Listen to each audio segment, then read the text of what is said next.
नमस्कार छात्रों, फिर से एक बार आप सभी का स्वागत है।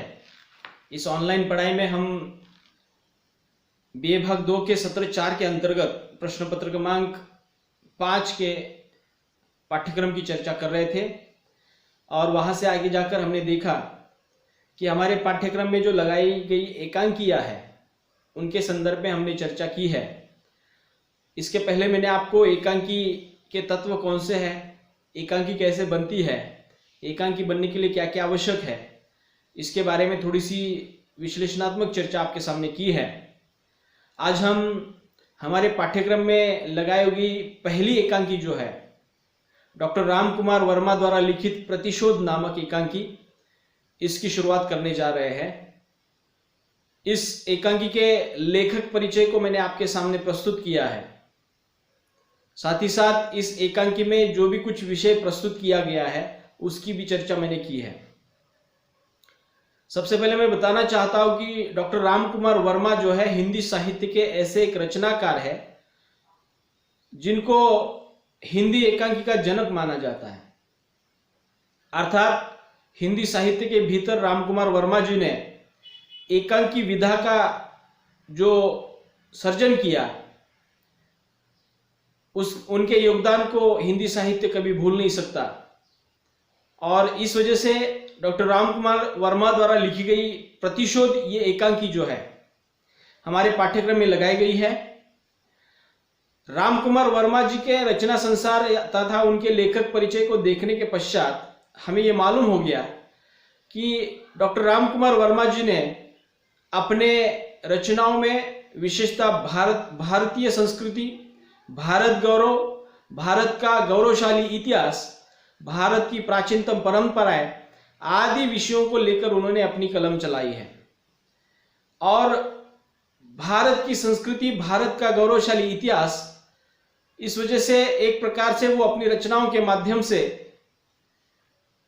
भारत के गौरवपूर्ण प्रथाओं को या भारत की गौरवशाली जो परंपरा है उसको वो पाठकों के सम्मुख रखते हैं। प्रतिशोध नामक एकांकी लगभग उसी आशय को लेकर चलती है।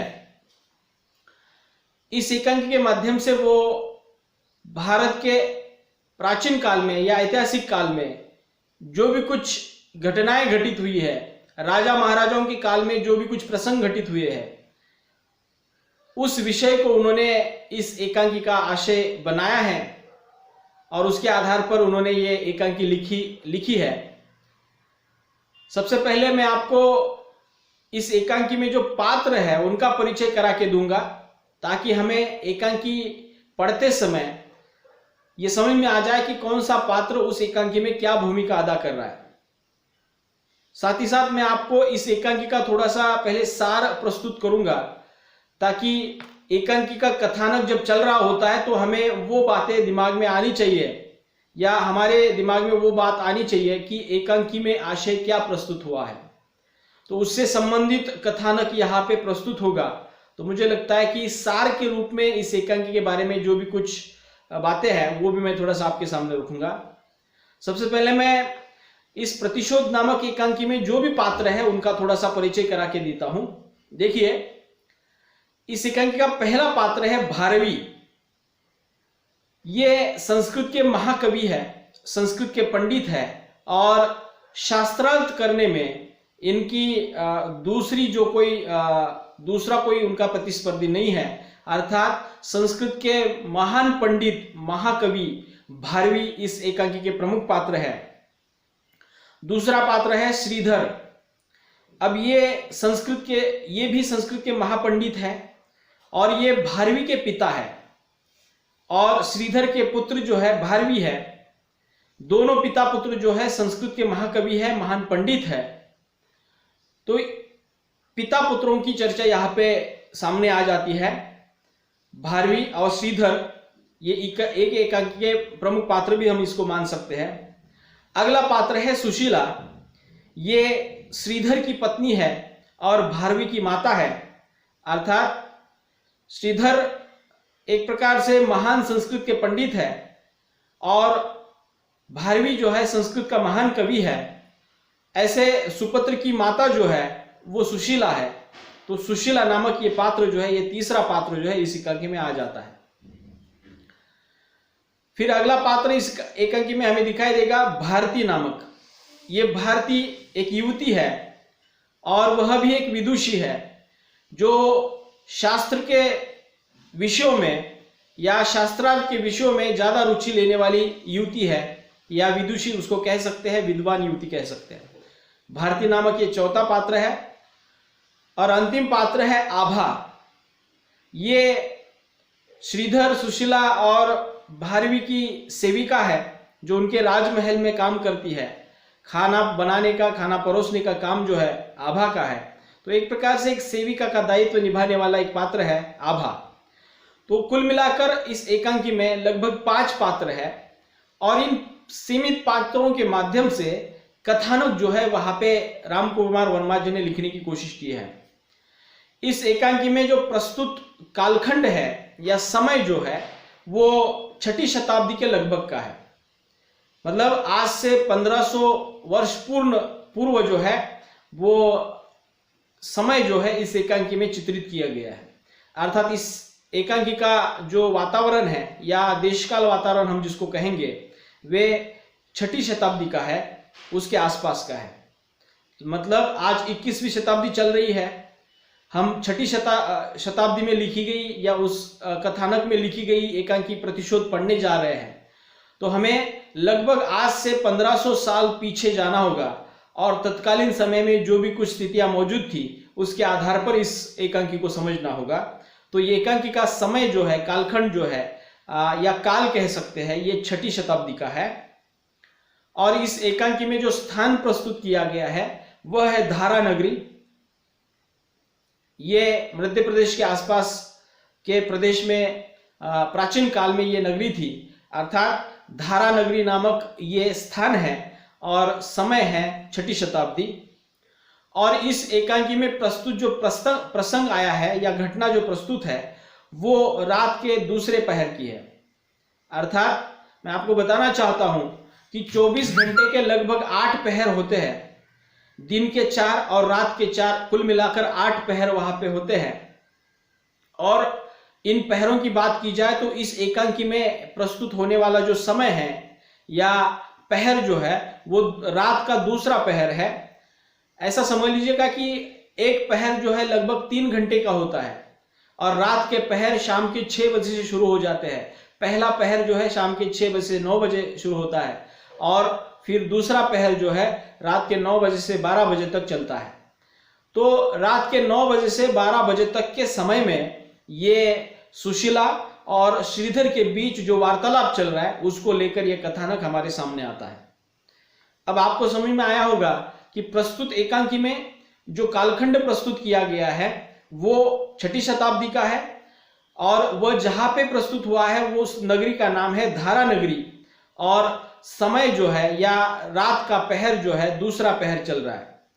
तो इन सभी स्थितियों के चलते यहाँ पे ये एकांकी जो है हमारे सामने आती है और उस एकांकी में आशय के रूप में जो भी कुछ बातें कही है पुनः एक बार आपके सामने मैं प्रस्तुत करता हूं, ताकि मैं जब इसका कथानक प्रस्तुत करूंगा तब आपको उस कथानक को समझने में आसानी हो।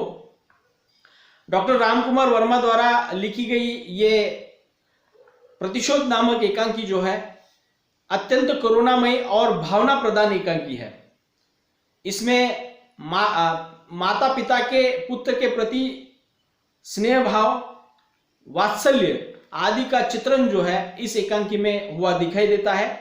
और ये एकांकी जो है करुणा एवं भावना प्रदान एकांकी है।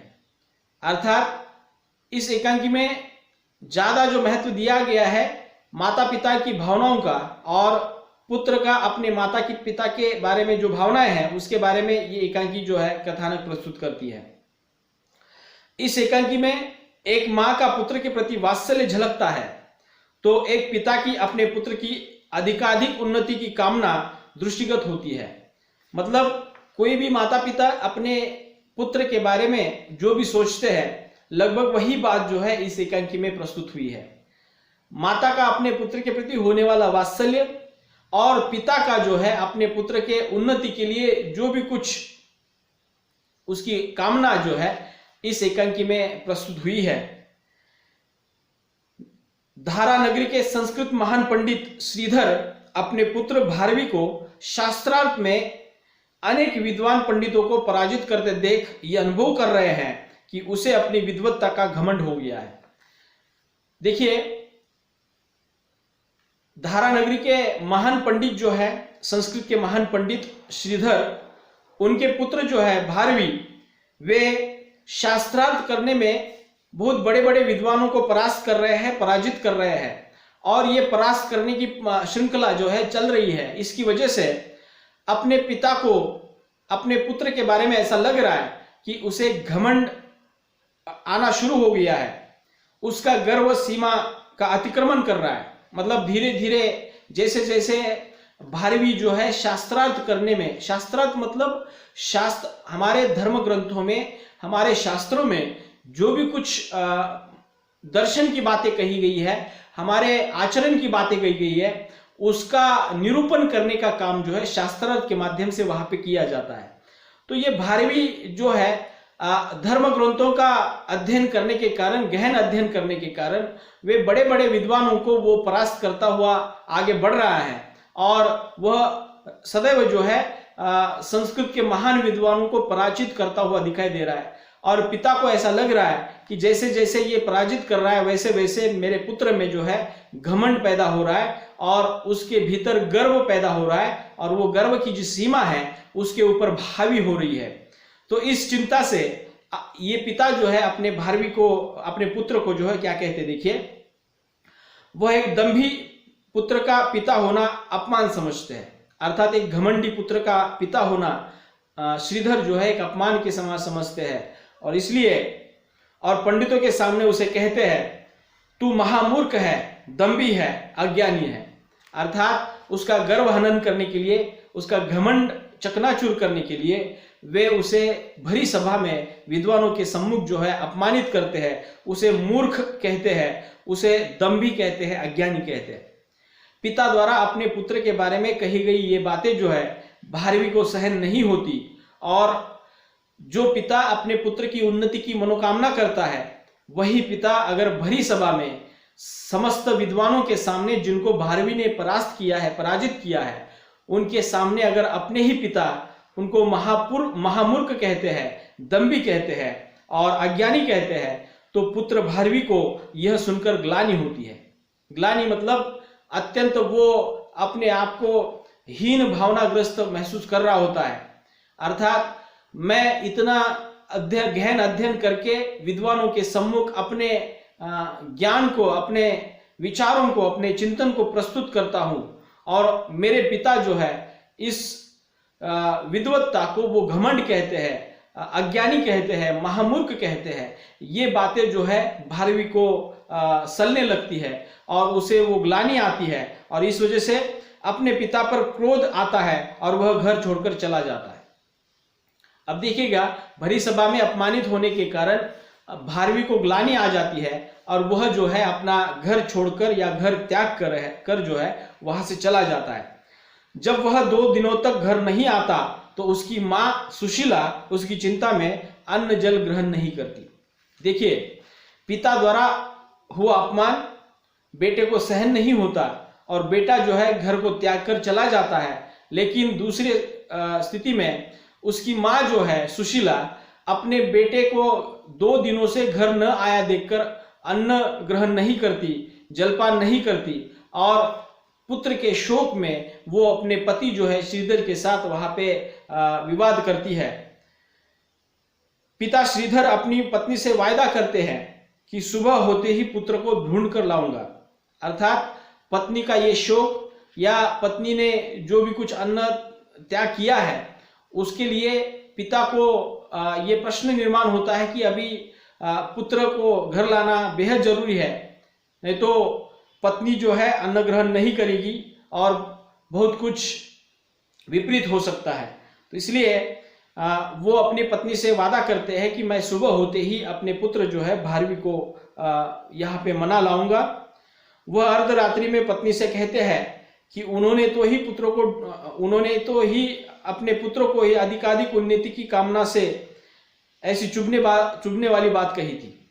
मतलब सुशीला को अब ये मान्य नहीं है कि जिस पिता ने ही अपने पुत्र को अपमानित किया है और अपमानित होने के कारण उस पुत्र ने जो है घर को त्याग दिया है, और वही पिता आज उस बेटे को जो है या उस पुत्र को जो है घर लाने की बात कर रहा है। तो सुशीला कहती है आपने ही उसकी उन्नति की मनोकामना की और उसे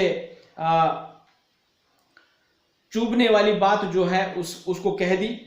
क्या एक पिता अपने पुत्र से कभी ईर्ष्या कर सकता है?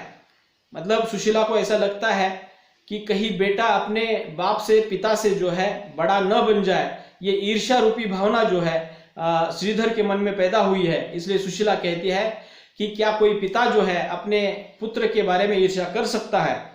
उधर पुत्र भारवी प्रतिशोध की अग्नि में जलते हुए अपने पिता की हत्या करने के लिए तलवार लेकर चुपके से घर में संध्या को ही छुपा होता है। 2 दिन से लापता या 2 दिन से घर नहीं आया पुत्र जो है, उसके मन में अपना अपमान की भावना जो है सल रही है। वो प्रतिशोध लेने के लिए तड़पड़ा रहा है और वो ठान लेता है कि मैं अपने पिता का तलवार से वध कर दूं। और वो जो है शाम के संध्या के समय ही जो है अपने महल में, अपने घर में छुपा रहता है। माता पिता का वार्तालाप जब वह अर्धरात्रि में सुनता है तब उसे अपने आप पर पश्चाताप होने लगता है।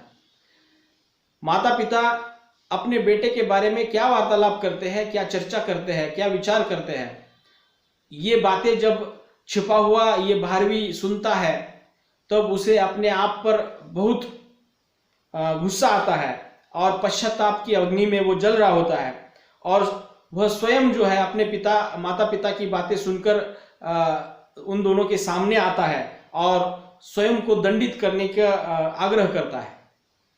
मतलब जब माता पिता अपने बेटे की उन्नति और अपना बेटा जो है बहुत ऊंचे ओहदे पर चला जाए, उसकी उन्नति हो, ये जब चर्चा कर रहे होते हैं तो भारवी को ऐसे लगता है कि मैंने जो सोचा था वो कितना गलत था, मैं अपने पिता के बारे में कितना गलत सोच रहा था। ये पश्चाताप जो है भारवी को हो रहा है और वो सहन न होने के कारण वो छिपा हुआ होता है, वो बाहर आ जाता है और पिता को कहता है कि आप मुझे दंडित करें, और दंड देने के लिए वो आग्रह करता है। अंततः पिता श्रीधर उसे ससुरालय में 6 मास रहकर सेवा करने, अर्थात ससुरालय में यहाँ पे सेवा करने का दंड उसे दिया जाता है और साथ ही साथ 6 महीने झूठे भोजन जो है ग्रहण करने का दंड किया जाता है। तो इस तरह से अगले 6 महीने तक वो भारवी जो है जो दिया हुआ दंड है उसको भोगने के लिए वो चला जाता है। भारवी अपने आप से अपने घृणित कृत्य का प्रतिशोध लेने के लिए पिता द्वारा प्रस्तावित दंड भोगने के लिए उसी क्षण वहां से प्रस्थान करता है। मतलब जो उसके मन में जो पश्चाताप पैदा हुआ था और ये प्रतिशोध की जो भावना उसके मन में पैदा हुई थी, उससे पश्चाताप की अग्नि में वो जल रहे भारवी ने पिता के सामने आग्रह किया कि उसे अब दंडित किया जाए, उसे कोई ना कोई दंड लेना आवश्यक है। तब वो उस प्रकार से पिता द्वारा दिया हुआ दंड जो है स्वीकार करता है और तुरंत जो है वहां से उस दंड को पूरा करने के लिए अगले 6 महीने तक जो है उस दंड को पूरा करने की कोशिश करता है। तो इस एकांकी का कथानक जो है यहाँ पे आकर समाप्त होता है। तो मुझे लगता है कि आपको समझ में आया होगा कि पिता पुत्र और माता पिता, इनके बीच जो भी कुछ भावनात्मक लगाव होता है, भावनात्मक जो संबंध होते हैं, इसके ऊपर चलने वाली ये एकांकी है। और उसके माध्यम से रामकुमार वर्मा जो है इस एकांकी में माता पिता के पुत्र के प्रति और पुत्र के माता पिता के प्रति विचारों को घटना एवं प्रसंग के माध्यम से हमारे सामने लाते हैं। मुझे लगता है कि ये एकांकी अत्यंत जिज्ञासापूर्ण है। जैसे जैसे हम इस एकांकी को कथानक के माध्यम से, पात्रों के संवादों के माध्यम से उसको पढ़ेंगे, मुझे लगता है कि और अच्छी तरह से कथानक जो है आपके समझ में आ जाएगा। तो ये लगभग सार के रूप में या आशय के रूप में इस एकांकी का कथानक है। आगे अगले लेक्चर में हम इस एकांकी को शब्दशः पढ़ने वाले हैं ताकि हमें पता चले कि श्रीधर ने और सुशीला ने किस प्रकार की बातें कही जिसकी वजह से उनका बेटा जो है गलत रास्ते से जा रहा था, लेकिन वो वापस आ जाता है और अपने आप को पश्चाताप की अग्नि में ढाल देता है। तो ये बातें जो है पात्रों के संवादों के माध्यम से स्पष्ट होगी। तो अगले लेक्चर में हम कथानक को विस्तार से देखने वाले हैं। तो मिलते हैं अगले लेक्चर में। धन्यवाद।